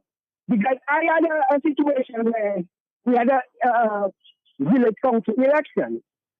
So the people that were passing around, like 2 girls and 2 young ladies passing and asking people to vote for them. And so I was sitting on the step right in the presence. So, I did approach me. So somebody told them, why don't you approach this young man to see and get the vote? And my thing was to vote for like 7 young ladies and 2 others or 3 others or 4 others. And listen, you don't do everybody else. You know what she said? She said, this time I don't go enough time asking something. So that's it. If you not right, it will not come to you. Right? So for that, I say I am not voting for village council anymore. I want to change out of politics, then I will vote for village council. And tell her good luck. I see. I've been in village councils before, as a matter of fact, maybe 2 or 3 times in the council. But I think in recent times we've seen a lot of politics, emerging on councils. So you guys have to be very careful about that, because as you said, the pilot will decide. I've heard a few councillors over the past few days always attaching the statement to, I work with the power up. I work with the power up. So this is, as you said, it may be very true.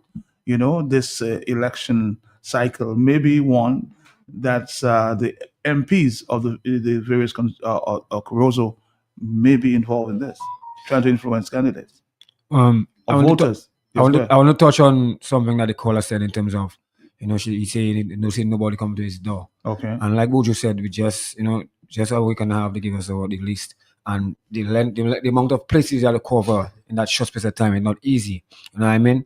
So we trying our best, but not because we don't see nobody. You know what I mean? And we still doing our best, putting anything out there. So you have to listen and try your best to do the right thing. I see one other member surfacing at this time.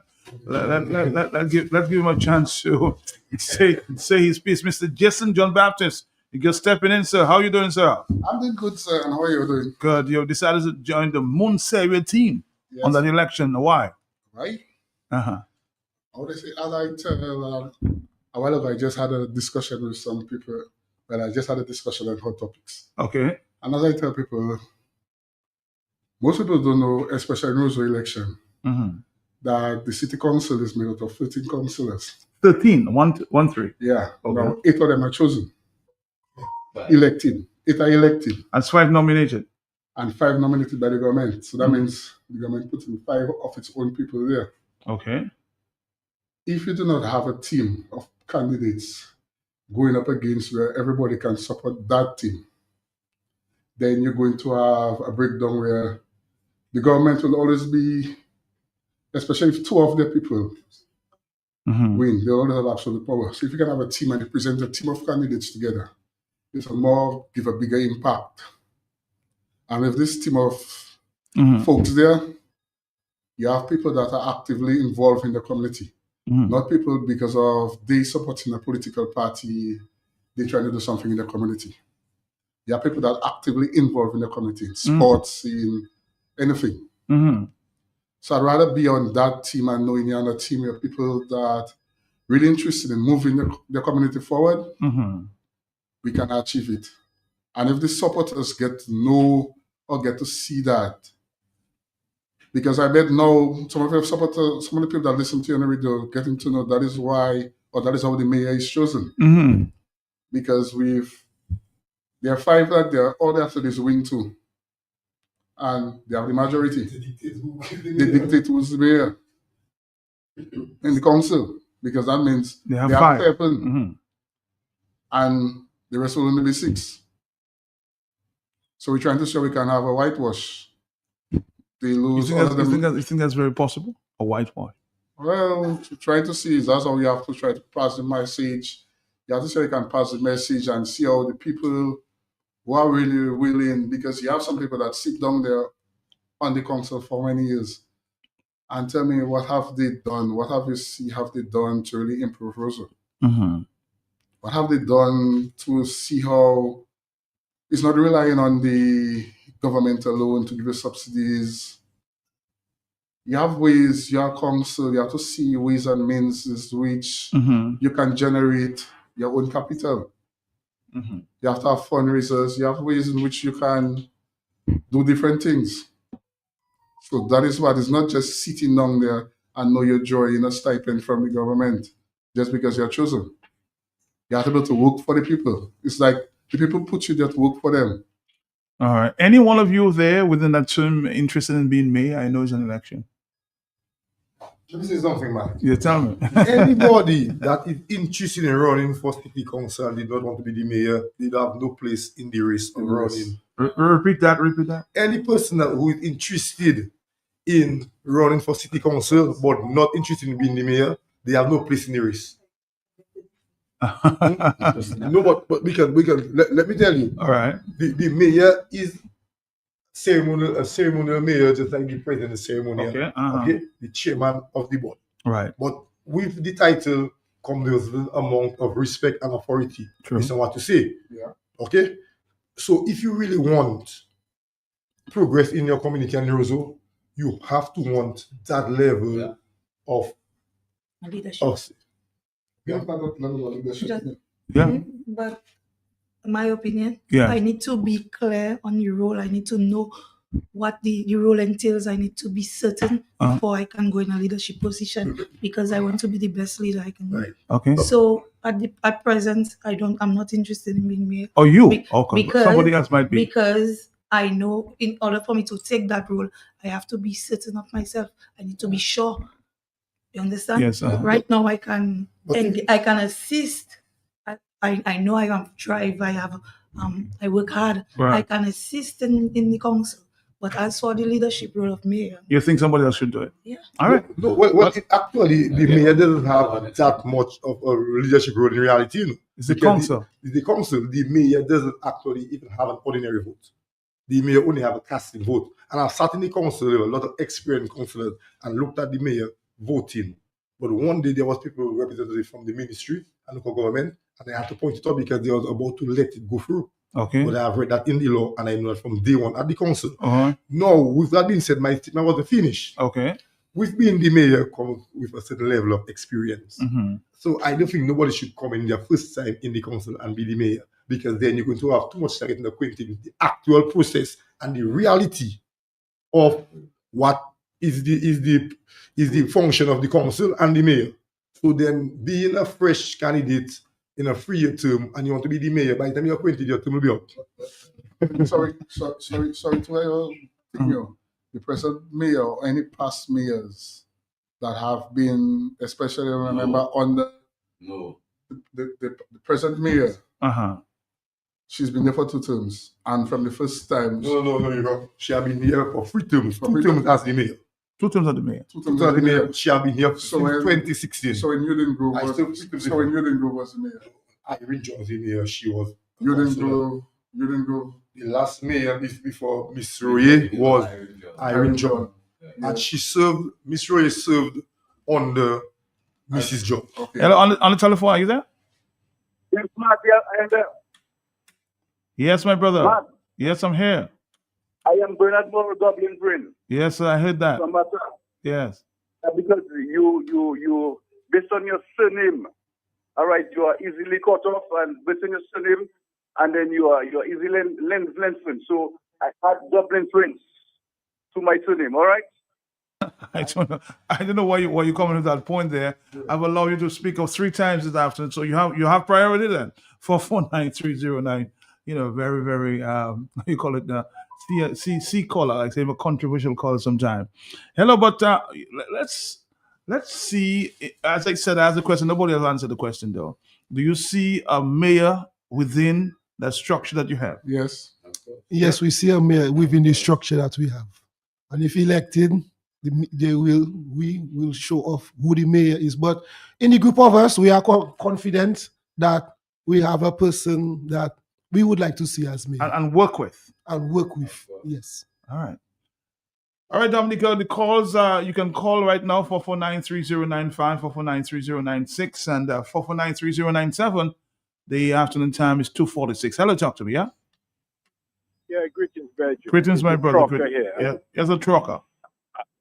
I just wanted enough respect to my boy Maggie and Montserrat. I support them 100% for the simple fact that they didn't just a hurry come up. They've been on the grind for years, been arrested, been victimized. I remembering people like Malcolm X, Marcus Garvey, Mandela. They've been all that by this government. You know what I'm saying, for standing for Dominica. So that's a good repertoire they have for people to vote for them because they are for country's interest. So, and Maggie been working with the youths and them, the future of Dominica into football, basketball, and whatever sports activity. So that is all the reason why the people should vote for them, because they have interests of country at hand and they're genuine to that. Some other individual just come up and just want, I'm not against nobody else, but because of what they've been doing throughout the years for Dominica. So I hope the people listening and their hearts are in the right place for Dominica's interest. So enough respect to Montserrat. Hope I'll get to meet you all one day, man. Peace and blessings, my brother. Peace and blessings to you too, sir. It's, I said, 13 minutes. We have a lot more calls coming in. Hello, talk to me, yes? Good afternoon, Mr. Peltier. I was outside, but I come inside, but I know what the topic is about. Okay. Let me say something. The best mayors I saw pass in Dominica already is Mrs. Butler, Cecil Joseph, and it have a few. But I think that what my problem is about is that everybody's saying, I will do this, I will do that. I would rather use the word, we will. We will do that. If I come in, we will do that. Whoever you put. And those who have gone through that way, that came to even to be elected, if they are not elected, they will come together with the person that is a mayor and work. But everybody say, I will do that. But when you see they come by, when the wheels start to turn, you don't see what you see. You understand? So what I think, say, I and whoever they put with me, we will work and we will do this. But that I is a little word, but it's powerful. You understand? And too many people in Dominica saying I, and you don't see where I is. We. I use we. Because when they put somebody, if you is not your that can do it. And the best mayor, I think today they should send back send back Cecil Joseph back in city council and take him out in DBS. You want to take him out from DBS? Yes? You still with Cecil too? No, I didn't still with Cecil, but Cecil is my good friend. Okay. But I would say Cecil could say we would do that because Cecil was part of the manipulation or the key manipulation of the council. Right. There will always be people that will align to whatever he say because they have, for years it have been under the umbrella of the Labour Party. So he could say, we will do that. Okay. Because I went into the council with a we concept. I have never been contentious with anybody for the leadership role. I worked with Mrs. John. I worked with Miss Roy. Okay. I always tell Miss Roy, history doesn't remember the councillors. History doesn't remember the mayor. All right. So please, my lady, be mindful of your legacy. Okay. She chose not to take my advice and she chose to uphold other people's legacy, which is always her choice. Mm-hmm. But this time, caller, we will say we, because we got to represent ourselves as a group, as a team, okay? And then, even in the realm of things, not because of certain person's political preference, because you can see 6 of us, right? Okay? And to get the majority, you have to have somebody else, okay? I spoke to the potential councillors and I tell them, Miss Bell Matthew, she has been there a long while, but if you take her from the council kind of going to be like stripped because she's the person, she have the time, she go over the accounting, she will cite mistakes, she will cite certain things. She participates. Mm-hmm. Okay. Mr. Quincy, I studied with him once. Quincy Angol. He worked at Doasco. Despite of his political affiliation, I still tell him, from my experience with Quincy, you can work with him because you could see he have development and Roseau at heart. Okay. Okay. So I don't know if any of them offended I call the name on right now. Right. But I have gone publicly and endorsed Mrs. Bell Matthew and endorse Quincy Angol because I've worked with them and I'm sure despite of their political affiliation, Roseau comes first. And I'll say that with no apology. All right, let me ask a question there because you said you are independent candidates. But a lot of people out there say you are representing some political party. How do you respond to that? Maggie, from you represent some. I cannot identify which party, but that's the first question I was going to ask. Which one? But then we clearly, like the trucker said, we've been at this for years, and first thing we had to do was to undo that belief in people's mind. Okay. That we are affiliated with any party. I always say, let's put down the party colors, and we believe in that. That is the problem plaguing us, is that red and blue, that tribalism. So we by no means we involve in no party. You know what I mean? And it's up to the people to see works, by your deeds, you know? So we show in. Let's just pass the mic around before we go. Well, for us, it is all about unity, Matt. Okay. And we've always been preaching the coming together of the Dominican people because for too long, we've had a harsh political divide amongst our people. And we have seen where that has led us to. We are not going anywhere as a people. In order to change our trajectory, we have to do better, and that better is coming together. And we as a team will always advocate for a non-partisan approach to any issue that affecting the Dominican people, whether it's in Roseau or whether it is anywhere else on the island. Our main thing is drawing our people together. No more of that political, that one is a that right, that one is a that right, that not in our camp. Okay. That not in our camp. Our camp is we all are Dominican people, and we have to work together to move the country forward. And I'd like to address the PALREP thing. Mark, the council not there to fight against the PALREP. The council actually there to make the PALREP look good. Because when the PALREP works with the council, who does the council have to say work with them? The PALREP. So if the council wants a little help in financing some project, the PALREP should make themselves available to see it happen. But on the same, if the PALREP wants something that the city doesn't need, the council should at the same time be able to say, yo, that doesn't make sense for the city. We're not supporting that. And nobody should feel hurt, because at the end of the day, good ideas need to prevail, bad ideas need to be shut down, but we have to be able to talk to one another on a level together playing field. All right, Tola, come around. Well, Matt, as I've always been saying, I don't think no political party could get us to do what we are doing right now. And not even now, from beginning, from since 2019, I've been always telling people no political party cannot pay me, cannot encourage me for the stand I will take for the better good of my country, my people, my children, future. And when I mean my children, not just the children that I make, I'm talking about children in general. The community. All right? Not even just the community in general. Because I am another person that only known in my community, Matt. True. All right? So there's a great responsibility at my hands. So I cannot go down that road to say going down the road of a political party and putting people behind. I always have people at hand and first. I do believe in that political party could get us to do what we are doing, because we is about the better good for everybody. And one political party I know we should all have is Dominica, because our allegiance should always be to Dominica. Our coat of arms teach it to us. Our national anthem teach it to us. So our allegiance should always be for Dominica. And when I see there are people, their allegiance is not for we Dominicans, I cannot stand aside and watch it. I have to take a stand. All right. Well said there. Let's move on to the young lady. Young lady. Well, I've never been affiliated with any political party. I see leaders of our community, and I'm willing to work with any leader affiliated to my community. I see the togetherness. Well, I'm from a community where togetherness was.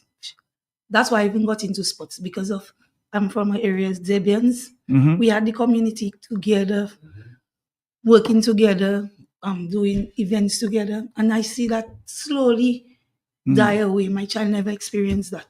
So I'm willing to work with any leader in our community to help develop our community. I've never been affiliated with any party. I work with individuals. If you are good for my community, be you red, be you green, blue, purple, I'm going to support you. And that's it. I want to see my community get back to the place they were. All right. It's to see the way forward. And as we talk about PALREPs, you know Roseau City Council has the same Roseau City Council has 3 PALREPs? Yes. 3. 3? Yeah. Roseau North, Roseau Central, and Roseau South. So if you have those 3 PALREPs in government and you can get them and talk to them or have meetings with them as a city council to move their constituency forward. And if you as councillors can get them and they can move the whole city forward, then it will be better for all. It won't be better for one set. It will be better for all of us. So this is what we have to do, that political divide. As I tell people, I don't support no party. I speak for the freeness of the way I want to see things happen. Okay, let's take your vote, your word, and then we'll come back again, Russ, and of course identify your symbols, and we'll get to go. Okay. Okay, Yeah. Matt. I want to actually pose a question. First of all, I want to say, let's forget about the term with Mrs. John. Okay. Okay. My past 2 terms from 2019 to present under Miss Ray. Okay. And I can safely say with no apology and without washing my face that we have had a Labour Party council. A mayor? Labour Party council and mayor. Okay. Okay?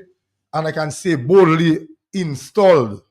And Matt, I'm going to say boldly, I'm going to ask a question to the nation, even to the Labour Party and to that very council I'm speaking about. How is it that you are a council supporting the government, your pal rep, but you have nothing to ride on your re-election because you will come and talk about what you... So there's no legacy? No, none, zero, absolutely none. Okay, and I can ascribe myself to it because I was part of the council. The council have nothing, and you can hear it on the streets, to say they have done or they are ongoing, doing, they have to finish. Absolutely nothing. How it is that you have a Labour Party council, okay, and the same Labour government doesn't empower that council to do what needs to be done. Ask yourself that question, Labour Rights. Ask yourself that question, councillors. We were on the council together. Okay, I asking you that now publicly. Okay. Because we have approached the government for assistance. Not forthcoming. Okay, we have approached the government for us to assist us to repair these sidewalks because people have been injured on these sidewalks. Okay. And have sued the council. And all you keep hearing, leave the sidewalks alone. The Roseau Enhancement Project is coming. It is coming, Matt, for my entire 9 years we are hearing that. We cannot give nobody a spot to sell on the sidewalks because of that Roseau Enhancement Project. But behind our back, the PAL reps are giving persons permission. When Councillor Projem, they have got authority of the PAL rep, and our hands are tied. People are complaining so long. I asking for a spot. Look, Airtel just get a spot. I was there before him. Why? Nobody can answer that. But that is the reality, Matt. And any of the councillors, they can come and challenge me on what I say. But then the next thing, being somebody involved in business in also, and I got to know it from my dear good friend, the mayor too. Do you know that after Carnival, Monday and Tuesday, Roseau City Council cleans the streets after the street jumper? I'm very happy of the job that they do. All right. Yeah. But then it's not, no extra cash has been given to the workers on that time. Really? No extra cash?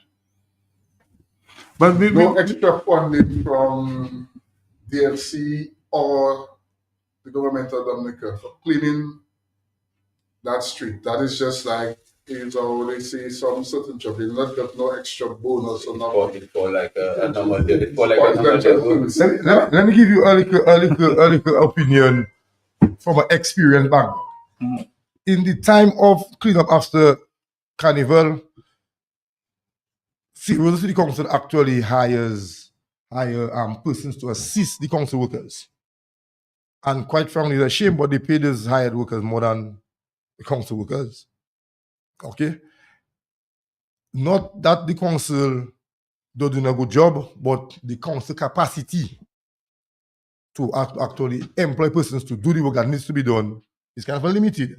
And I cannot blame the government for that because the government have no reason in financing the council. If you go in the law and if you go in the reality, the council is financed by the citizens. Okay. And we all know the citizens, some because of their situation and some just because of wanting to be a nuisance. There's saying they don't want to pay or they will pay when council do good work. But council cannot do good work if you don't pay. I mean, we're campaigning right now to be on the council and some people advise you to talk about money. But it doesn't make sense to come with an illusion that we can get money to do nothing because there's no avenue. And if the government gives us money, as I said before, it comes with instructions. How much money do you get as a councillor in Roseau? Just the voluntary thing. Oh, you know it's voluntary? Yes, of course. I used to get a 150. And a stipend of 300. A lot of that used to go back straight to the community. A stipend of 300. Well, as myself, when I do work in the community, as I do a lot of work, fix road, clean drain, throw garbage for people. So the money I really make goes right back into the community. How much the mayor gets? The mayor gets $600 as a stipend, and then she has traveling allowance and food allowance and things. So it comes around $1,400. Okay. Now, give us your symbol as we kind of wrap up this. I'm getting a lot of phone calls saying you guys as a team, you're phenomenal. So there are people supporting you guys at this time. So give me a symbol as we go forward. Sherman Boston, Ward 4, as I said before, Fonkole, Yampis, Stock Farm, Tarishpit, Gutter Village, Goodwill and Pottersville. Fly high with the bird. Put Sherman Boston, and we're going to fly. We're going to so high. We're going to go above the radar. We're going to go above everything, above all odds, and we're going to just repair what that needs to be repaired. Okay, my brother. Yes. Jason John Baptist, representing Ward 2, Silver Lake, Bathurst State, Roseau MO1, MO2, MO3, MO5, and MO6.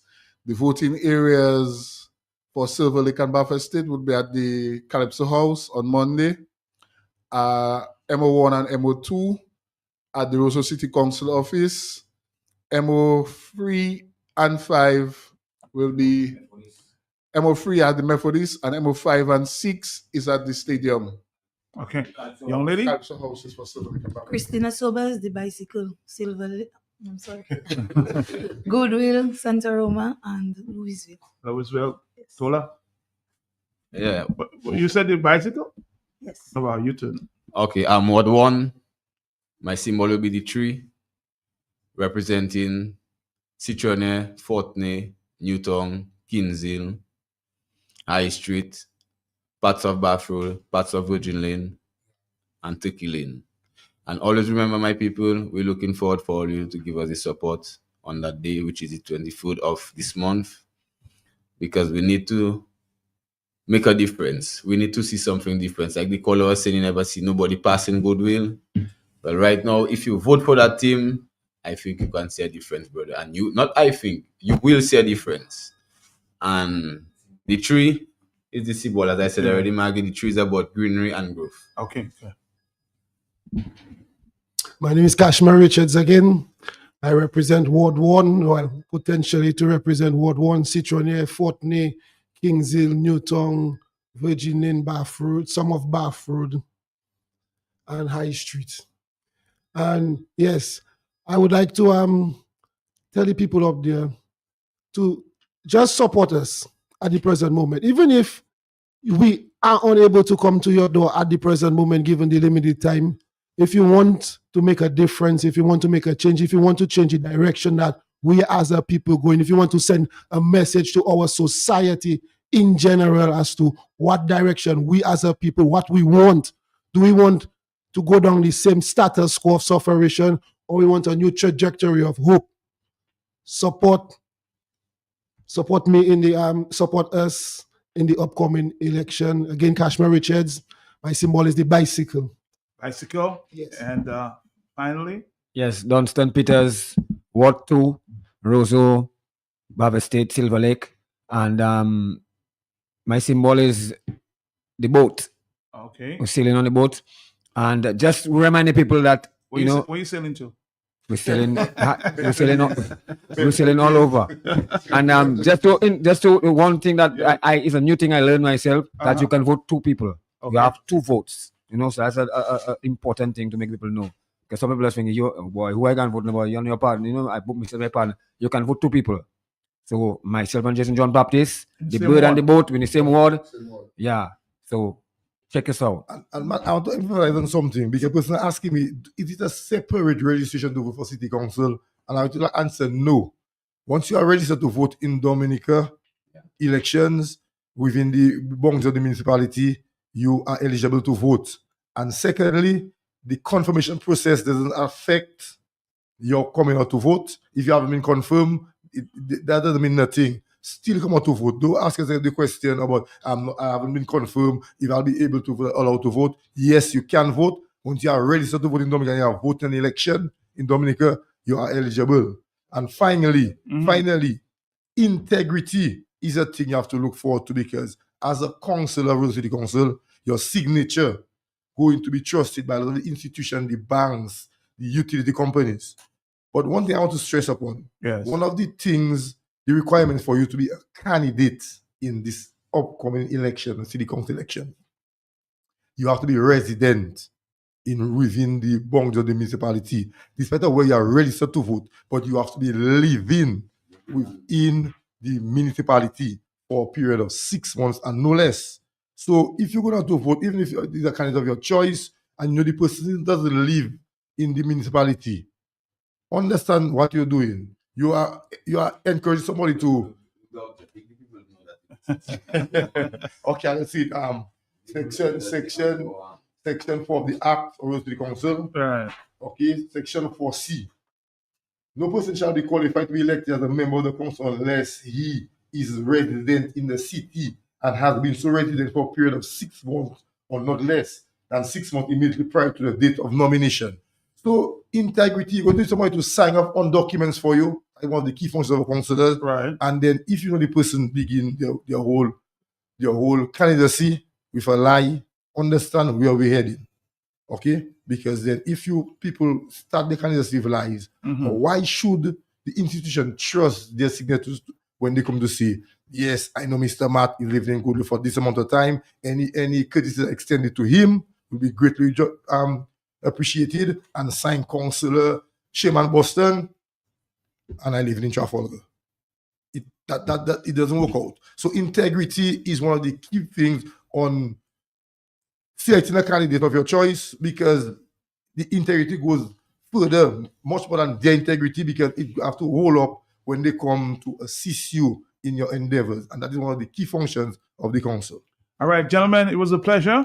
I'll leave you with Dice. Time for change. All right, let's go.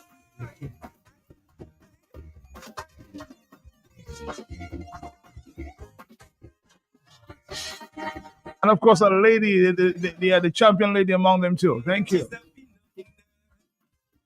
Comes with the rising sun. If you don't ride that way